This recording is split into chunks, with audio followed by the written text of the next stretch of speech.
অবশেষে সকল বাধা শেষ করে শাকিব খান অপু বিশ্বাসের কাছে ফিরে আসলেন।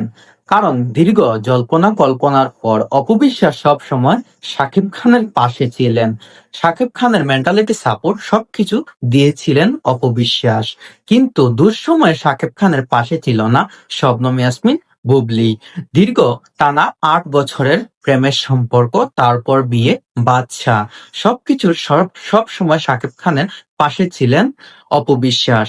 তাই শাকিব খান আমেরিকায় এত কিছু হওয়ার পরেও বুবলীকে ছেড়ে অপু বিশ্বাসের টানে তিনি দেশে চলে এসেছেন অপু বিশ্বাসের পাশে। তাতেই বোঝা যাচ্ছে যে শাকিব খান অপু বিশ্বাসের প্রতি কতটুকু লয়ালিটি এবং অপু বিশ্বাসকে তিনি কি পরিমাণ শ্রদ্ধা এবং ভালোবাসেন। সবকিছুর পরেও অপু বিশ্বাস হলেন শাকিব খানের বড় স্ত্রী। তাই তিনি অপু বিশ্বাসের কথা খুব বেশি শুনেন। আর একটা ইন্টারভিউতে অপু বিশ্বাস বলেন যে তিনি বিবাহিত, তিনি শাকিব খানের স্ত্রী।